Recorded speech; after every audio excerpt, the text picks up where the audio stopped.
Friends, take a breath with us. We are not just pressing play on a podcast, we are sitting in the same room, hearts beating at the same tempo.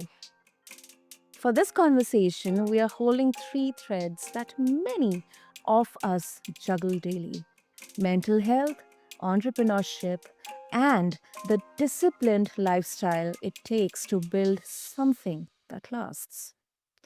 Our guest, Yusef Mista Yu Marshall, is a high performance coach, ordained minister, best selling co author of Born to Risk, second edition, and the voice behind multiple shows under the They Call Me Mr. You brand. He is a husband, father, grandfather, and a builder of strong families and communities. He has conversion stories that literally changed his life's direction and a track record of turning service into leadership. So, this episode on BizBlend isn't about performance, listeners. It is about presence. If something he says lands with you, nod, jot it down, breathe in it, and we are here to learn in real time. So, Mr. Yu, welcome to the show, and it is really an honor to have you here with us. Oh, Sana, thank you for having me on. I'm already excited about this.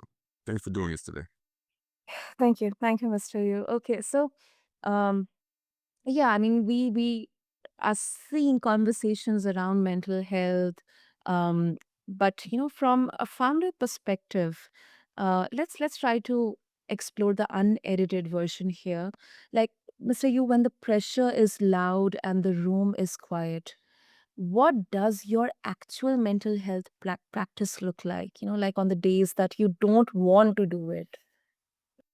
And I see. I think I understand the question. It's a really good question. Right from the beginning. Great question. I think for me, it has been an evolving uh discipline for me. But what I have been learning to do is to not avoid the silence, if that makes sense. When Mhm. I was growing up and coming into being a young adult and being on my own and trying to grow as an entrepreneur, for me, Mhm. silence was scary because it was just a big empty void. I'm like, need to be able to have noise. I would turn on music. I would have something going on so that I can kind of feel like I'm okay. But in my latter years, if you will, especially in the entrepreneurship stages, I'm learning how to embrace the silence, being Mm. comfortable with my own thoughts. Sometimes my own thoughts were scary to me because I didn't like my own thoughts. I didn't like Mhm. where they would take me. So now I'm learning to sit in situations that I'm not comfortable with, things that maybe I Mhm. don't like, maybe things that aren't going well in my businesses, and learning how to sit in the silence and soak it in and really assess what's actually happening rather than bogging it down with a whole bunch of other variables and just being distracted for no real good reason. So for me, I mean, that might be a weird answer. I hope that it makes sense to you, but for me, just embracing the silence. That's how I've been approaching my mental health journey. It's been really good because now I'm more in touch with myself now than I ever have been as an entrepreneur, a father, grandfather, great grandfather now, and even as a person. Absolutely. Right. It absolutely makes sense, Mr. Yu. But I would also like him to bring today's reality in here. Like now, if anyone would hear the word silence, they'll say that is not possible in today's era. Even if I want to, I won't be able to because there's endless notifications. I cannot just leave everything behind and sit in silence. Even if the notifications are switched off, my phone is, if I've dumped it in somewhere, uh, my thoughts will be loud. So, how would you advise, especially a founder or an entrepreneur, if they would like to embrace silence, practice it to kind of, ground themselves? What, how they can manage that? How they can start it? It's a fantastic question again, son. Thank you. One of the things that I think is really critical. I know that I mainly coach solopreneurs, so people who are founders. That makes a lot of sense. I can probably speak to that. But for people who have employees, you're gonna have to learn how to delegate and really trust them to do the things that you have probably been doing all this time. Separate conversation, I think, right there. But as far as people who are challenged with switching off the noise, honestly, I can say do this and do that, but you got to be intentional about the fact, you know what? My mental health has to be a priority over the goal I had, over what I'm trying to accomplish this month, this week, and this year.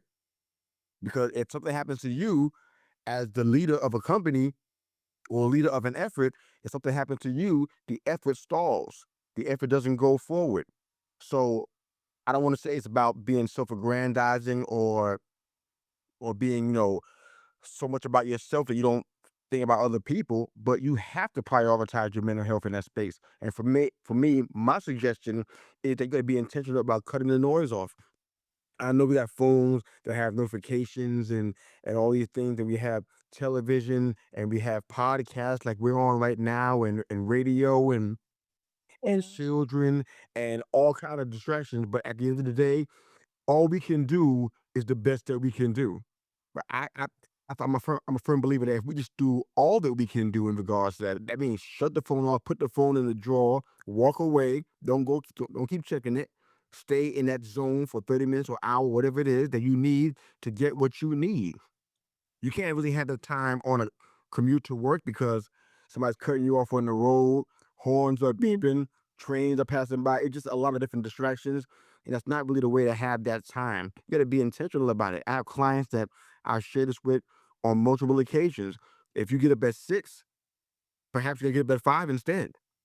Create the time, be intentional about creating the time that you need. If you go to bed at 10, go to bed at 11 this time. Take that extra hour to get what you need because there's only one you. And without you, a lot of things won't work. They won't go. They won't be able to function and flow. So there's only one you. You got to prioritize that. So put the phone away, get away from the media and the noise and the television and the laptops. Stop doing everything you're doing and prioritize yourself. Be at peace with yourself. Get to understand who you are, hear your own thoughts, deal with those things, come face to face, come to grips with what you're dealing Mm, with, and deal with that stuff. I'm a big believer in journaling and writing as well, and those are things mm, that I implement in my everyday life as well, and they really have been therapy for me for literally my entire life, well, at least since I was 6 years old. So it's been a great therapy for me. Those are things I would implement as well. Write those thoughts and feelings down. Do that in a space where you're away from all of the noise. If you could do it before everybody wakes up or after everybody's going to sleep, then so be it. If you can go in a garage where it's quiet, do that. No noise, no external sounds, and just be one with yourself and really learn about, where you are, what you need to be working on, what you need to be dealing with, so you can kind of better handle those things once the noise turns back on, if that makes sense. mm. I can, I think the best thing that I can say here is, you really, really, um, like put the power of you in there. Like you really articulated it so well with that, sincerity, that conviction, and that, uh, powerful, expression of you. Because absolutely, as you said, if there is no you, then there is, nothing. Like you are basically, the source, the origin of, whether it's business or your family or your anything, your own life. So I really, really appreciate the specificity in here, Mr. Yu. And you preach discipline. And, here I would like him to bring something that critics would say, that discipline culture can sometimes slide into shame and performative hustle. Um, what's your thought on this? Specifically on uh, the red line between healthy discipline and harmful legalism. Okay, I think I understand. Uh, for me, I had to watch that because I did fall into areas of legalism in times past, just trying to be so strict with things I was doing with diet, with health, with my time, and it just Mhm. what it ended up doing was just driving people away from me because I became somebody that was really hard to live with. So for me, discipline has become something where I won't. beat myself up if I miss an hour in a particular book that I'm reading, or if I don't read a chapter of something I'm trying to gain, or something that's a discipline for me, whether it be healthy. Maybe if I don't walk that day, I just think about it as, you know what? This is a lifestyle. This is a marathon, not a sprint. So every day that Exactly. I'm doing something, I'm feeding something. I look at everything in terms of agriculture because that's just how I view the world. And these are just seeds that I'm planting. I know they got to be watered and given enough sunlight so they can potentially blossom and grow. But I make it as an intention. To hit that word again, intentional. I just try to be intentional about every day seeding what I want to receive in life, what I want to Hmm. see happen in life. I got to plant seeds. If it's not, you're not getting the fruit without seed. It's just not going to happen. No matter how many labs you try to work with, without seed, you're not getting any fruit. It's the starting. It's the starting and the ending process. So for me, discipline is just being intentional every day about making sure that I put in what I need to see what I can get out.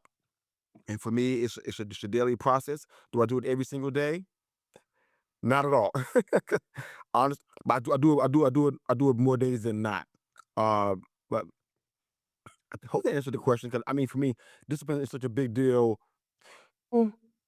It's a big deal because for me, I don't know where I would be without it. Yeah. Think about the times that I had uh, disciplinary issues as a young child in the Mhm. household, and the structure that my mom made for us. I thank God for it now, because in hindsight, as I look back, I would be in trouble. As a matter of fact, there's a good chance I might not even be here at all to talk to you, son, if it wasn't for the discipline in our household and their lifestyle. And I carried that over into my adult life. And I'm like, I did it with my children and my grandchildren. And honestly, it's been life changing. So discipline is not punishment. It's not something, you got to obey this or else.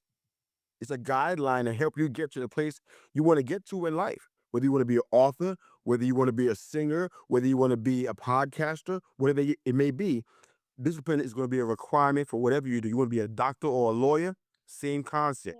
Discipline is going to be a requirement. We're not getting around it. Discipline has been used as a dirty word in a lot of places, and the people who feel that way, if you look at their life, you can see how they missed it. You can see how limited they may be in their lives because they don't have this, or they have shunned the idea of discipline. Look at those who have implemented that in their life, whether it be an athlete, whether it be someone in politics. You could see it. They live a disciplined lifestyle, and look what they got from it. They put in the right amount of seeds, consistently done, and look what the result was. I, as a matter of fact, I believe that's the definition of success. Small things that you do consistently over time. That's success. Yes, yes, exactly, exactly. And it is not that, someone else's success. We often measure success depending on others' expectations or validations or outcomes. But, for ourselves, once again, the power of you in there, Mr. You. Yeah. I think sometimes discipline, people would consider, oh, it's boredom, it's boring. I have to do all these small things every day, I'll become bored out. But I think discipline is actually very much necessary, whether it's your work, whether it's your channels, or these practices of practicing silence or journaling. Once you do that consistently, I think it kind of becomes a good addiction in there. Absolutely. I think one thing that I want to add to this, if you don't mind, is really the idea of mental health is so important right now that I really feel like people are neglecting it. As a matter of fact, to be honest and transparent, less than 2 years ago, that was me. With all the things that I do in life, that was still me. As a matter of fact, I'll even go as far to say in the beginning of 2025, I was not prioritizing my mental health. I was busy. I had 7 or 8 different adventures that I was doing on a regular basis, and I wasn't spending time, being present for my family. I was just doing all these things, trying to achieve what I thought was some kind of success. And you wonder why you feel like you're about to crash emotionally. It's because there's no uh, there's no areas where you're replenishing, where you're kind of rebuilding yourself back up. And there's three R's that I love to use when it comes to the mental health framework: recognize, release, and replenish. Recognize all of the signals that, you know what, I'm not getting enough sleep. Signals that, you know what, I'm stressed and I don't have any way to let the stress out. All of the signals, and then release that stuff. Get rid of the ideas of trying to fulfill somebody else's dream that they put or imposed on you for years Mm. from years ago, and get rid of the guilt and the shame because you haven't done that. Get rid of the perfectionism in this approach that you have to try to get everything done just right, as if that's going to make some kind of great impact.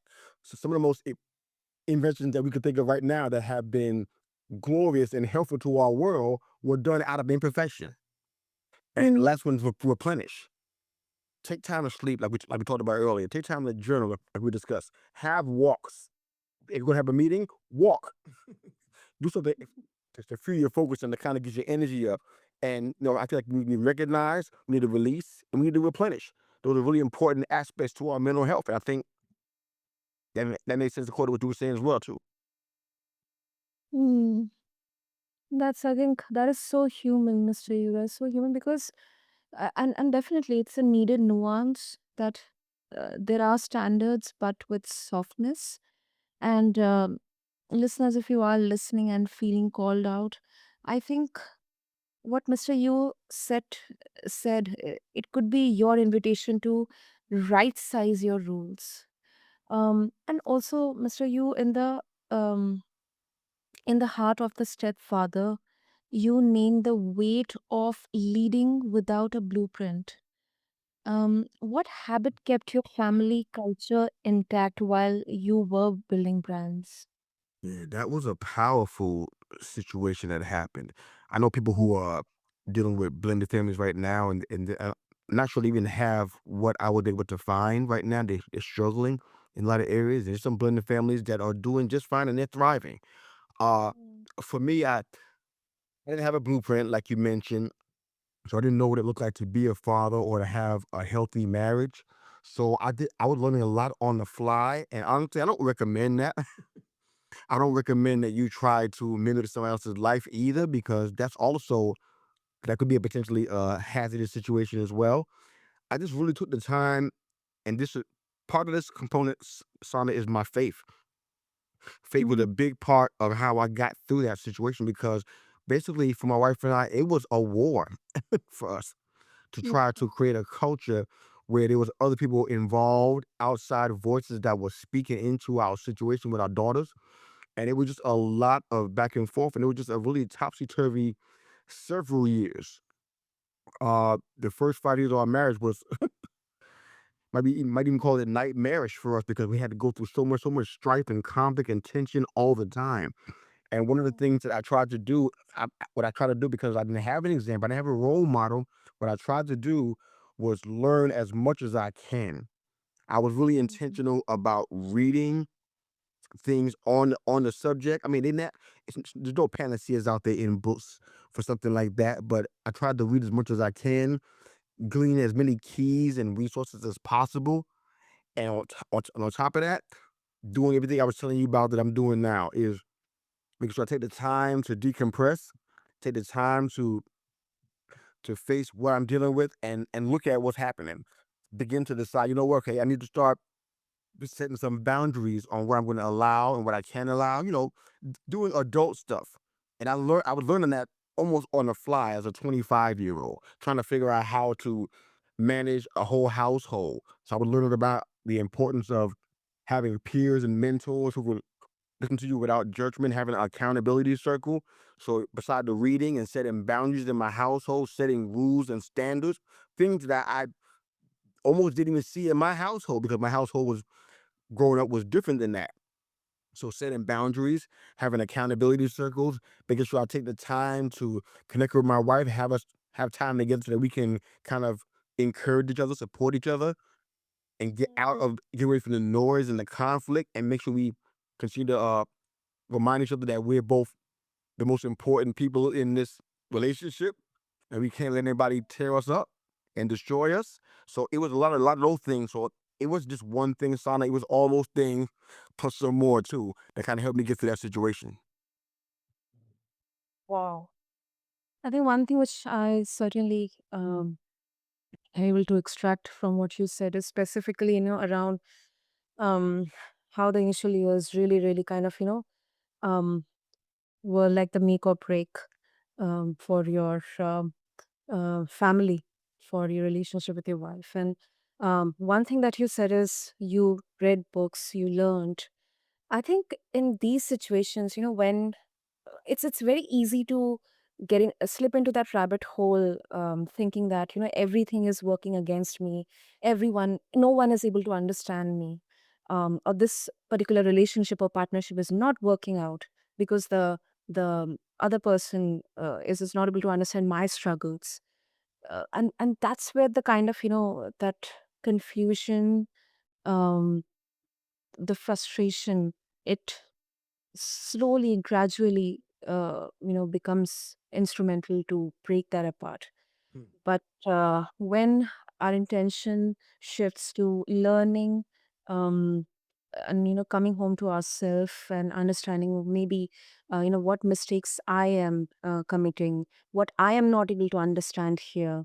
So I think that's where things once again they start to make sense, and we try to work it out.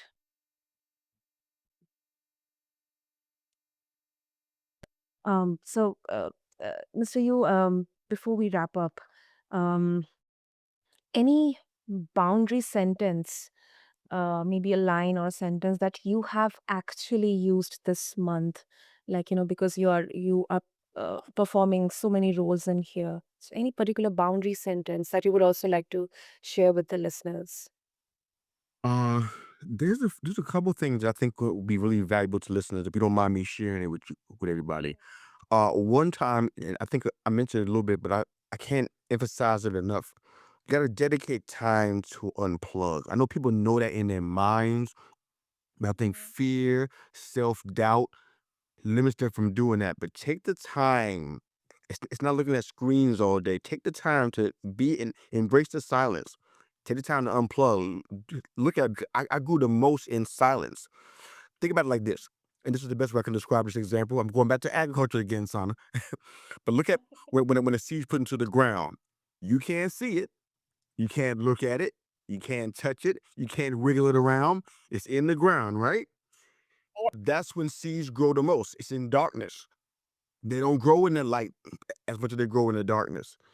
That's how I liken this to embracing the silence because we'll have more growth there than we will in a small group, in a large group, from watching television, from listening to podcasts, from letting somebody advise us on what to do. We're gonna grow more from that silence because we're gonna hear and understand things and evaluate things and assess things without distractions in a much more positive and productive way. The other thing I want to kind of share, if I can do that also, is just understanding that, you know what, even in the situations that we have in life, we feel like it's just too much.